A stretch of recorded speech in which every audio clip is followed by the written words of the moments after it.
হরে কৃষ্ণ, রাধে রাধে বন্ধুরা। আজকে আমি আলোচনা করব শ্রীমদ্ ভাগবত গীতার 8টি বাণী যা আপনাদের জীবন বদলে দিতে পারে।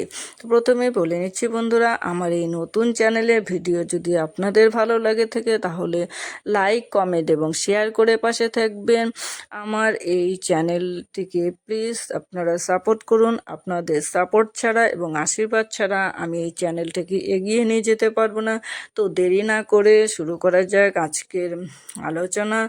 তো প্রথমত হচ্ছে কর্মফলের আশা ত্যাগ করার শিক্ষা। আমরা কোনো কাজ করার সঙ্গে সঙ্গেই আমাদের মধ্যে সৃষ্টি হয় সেই কাজটির ফলের প্রতি কামনা। যেমন ধরুন, আপনি চাকুরির পরীক্ষা দেওয়ার সঙ্গে সঙ্গে ভেবে নিয়েছেন চাকরিটি আপনি পাচ্ছেন। পরীক্ষার ফলাফলে দেখা গেল লিস্টে আপনার নাম নেই শেষের দিকেও। তখন আপনার মন হতাশায় ভরে উঠবে। পরবর্তীতে চাকরির পরীক্ষা নেওয়ার মতো মনের জোর আপনি হারিয়ে ফেলবেন। তাই ভগবদ্গীতা বলে কর্মফলের আশা ত্যাগ করে কর্ম করে যাওয়া উচিত। কারণ কর্মের ফল আমাদের হাতে থাকে না, একমাত্র কর্মই আমাদের হাতে থাকে। তাই কর্মফলকে আমরা নিয়ন্ত্রণ করতে পারি না। ফলের আশা ত্যাগ করে যদি আমরা একই কর্ম বারবার করে যাই তাহলে জীবনে বিফলতা এলেও আমরা ভারাক্রান্ত হব না।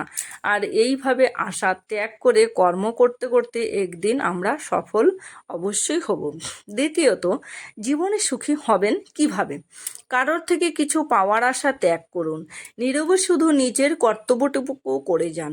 জীবনে সম্পদ বা অসুবিধা কিছুই আপনি নিজে বেছে নিতে পারেন না। জীবন আপনাকে যা দেবে সেটাই আপনার মেনে নেওয়া প্রয়োজন। এই বিষয়গুলি আপনার পূর্বকৃত কর্মফলের সাথে ঘনিষ্ঠভাবে সম্পর্কিত। তাই কারোর কাছে কিছু আশা করবেন না। সুখী হওয়ার জন্য এটাই একটি অন্যতম পন্থা। তৃতীয়ত, জীবনে শান্তি আসবে কিভাবে? ভগবদ্গীতায় বলা হচ্ছে যে হিংসা, লোভ, কামনা ত্যাগ করলে আপনি জীবনে শান্তি খুঁজে পাবেন। প্রকৃতপক্ষে আমরা তখনই অসুখী হই যখন আমরা নিজেদের জীবনের সঙ্গে অন্য কারোর জীবনের তুলনা করি। অন্য কারোর সুখে আমরা ঈর্ষান্বিত হই বা হিংসা বোধ করি, তখনই আমাদের নিজেদেরকে দুঃখী বলে মনে হয়। সুখ শান্তি পেতে গেলে সবার আগেই লোভ, লালসা, হিংসা, কামনাকে বর্জন করতে হয়। চতুর্থ, কর্মের তাৎপর্য উপলব্ধি করা। ভগবদ্গীতায় বলা হচ্ছে প্রতিটি মানুষ নিজ নিজ ও কর্ম অনুসারে ফল ভোগ করে। তাই সৎ ব্যক্তিদের জীবনে দুঃখ দেখে কখনো অসৎ জীবনযাপন করা উচিত নয়। মনে রাখবেন, সৎ জীবনযাপন করাটাই হলো সুখের, শান্তির। গভীরভাবে ভেবে দেখতে গেলে মহাভারতে যুধিষ্ঠির ও পঞ্চপাণ্ডব যখন 13 বছর বনবাস ভোগ করেছিলেন তখন ওনারা ভোগ করেছিলেন অতিশয় কষ্ট। তখন কৌরবরা কত পাপ করার পরেও রাজ্যের মধ্যে ভোগবিলাসে মত্ত ছিলেন। কিন্তু ভেবে দেখুন, তাদের মনে শান্তি ছিল না সুখ। দ্রৌপদীর অভিশাপ, পঞ্চপাণ্ডবদের করা প্রতিজ্ঞা তাদের মনের মধ্যে ভয়ের সঞ্চার করেছিল। আবার কুরুক্ষেত্র যুদ্ধের শেষে এই পাপের জন্যই কৌরবরা নির্বংশ হয়ে গেল। তাই বলা হয় ভগবানের বিচার দেরিতে হয়, কিন্তু ভগবানের বিচার ঠিক হবেই একদিন। অন্যায়ের বিরুদ্ধে প্রতিবাদ করা। ভগবদ্গীতায় বলা হয় যে অন্যায় দেখতে গেলে অবশ্যই প্রতিবাদ করতে হবে, অন্যায়ের বিরুদ্ধে গর্জে উঠতে হবে। চুপচাপ অন্যায় সহ্য করার থেকে বড় পাপ আর কিছু হয় না। যে পাপ ভীষ্ম, দ্রোণাচার্য এনারা করেছিলেন, যার ফলে কুরুক্ষেত্রের যুদ্ধে এদের বীরত্ব কোনো কাজে আসেনি। ষষ্ঠ, ক্রোধ ত্যাগ করা। ভগবদ্গীতায় বলা আছে ক্রোধ মানুষের জন্য ক্ষতিকারক। ক্রোধকে আসরিক শক্তি বলা হয়। দেখুন, আজকের দিনে ডাক্তারও বলেছেন যদি সুস্থ থাকতে চান রাগ উত্তেজনা ভুলে যান। আশা করি বুঝতেই পারছেন ভগবদ্গীতার মধ্যে কত বড় বিজ্ঞান রয়েছে। সপ্তম, সব কিছুই পূর্ব নির্ধারিত। ভগবদ্গীতায় বলা হচ্ছে যা কিছু হচ্ছে সব কিছু পূর্ব নির্ধারিত।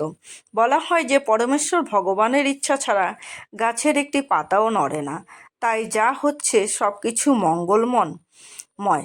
হয়তো আপনি তার খারাপ প্রভাবটি দেখছেন, মঙ্গলময় প্রভাবটি দেখতে পাচ্ছেন না, কিন্তু একটা দীর্ঘ সময় যাওয়ার পর একটি খারাপ ঘটনার মধ্য দিয়ে আপনি ভালো প্রভাব দেখতে পাবেন। যেমন ধরুন, কোনো বন্ধু আপনার সাথে বিশ্বাসঘাতকতা করল। আপনি ভাবলেন যে এটি আপনার সাথে খুব বড় খারাপ হলো, কিন্তু ভেবে দেখুন, আজ যে বন্ধুটির দ্বারা আপনার ছোট ক্ষতি হলেও ভবিষ্যতে সেই বন্ধুটি আপনার আরও বড় কোনো ক্ষতি করতে পারত। তার আগেই ঈশ্বর আপনাকে সচেতন করে দিলেন। আপনি যা অনিষ্ট ভাবছেন তা আসলে আপনার মঙ্গলের জন্যই। অষ্টম, সংযত আচরণ। অন্যায়ের বিরুদ্ধে প্রতিবাদ করা অবশ্যই উচিত, কিন্তু তার সাথে মাথায় রাখতে হবে যে আপনার আচরণে, ব্যবহার এবং কথার দ্বারা যেন কোনো নিরপরাধ ব্যক্তি ব্যথিত না হয়। গীতায় বলা আছে, বিনয় ও অহিংসায় মানুষের ধর্ম, কিন্তু অন্যায় দেখলে তা মুখ বুজে কখনোই সহ্য করা উচিত নয়। অর্থাৎ কখন আপনি কখনো আপনি আপনার আচরণের মধ্যে বিনয় আনবেন এবং কখন গর্জে উঠবেন তা আপনাকে নির্ধারণ করতে হবে। স্থান, কাল, পাত্র বিশেষে এই দুটিকে নির্বাচন করতে হবে। মূর্খের সাথে যেমন বিনয় চলবে না, তেমনই স্বভাবতই দুর্বল চিত্তের সাথে রূঢ় আচরণ করা চলবে না। অর্থাৎ আপনার যাবতীয় আচরণকে সংযত করার শিক্ষা দেওয়া হয় ভগবদ্গীতায়। ভগবদ্গীতা আমাদের সকল জিনিসের মধ্যেই সেই মঙ্গলময় ইতিবাচক জিনিসটি খোঁজার কথা বলে থাকে। তাই ভগবদ্গীতাকে যিনি উপলব্ধি করবেন তিনি কখনোই হতাশাগ্রস্ত হবেন না, কখনো জীবনযুদ্ধে হেরে যাবেন না।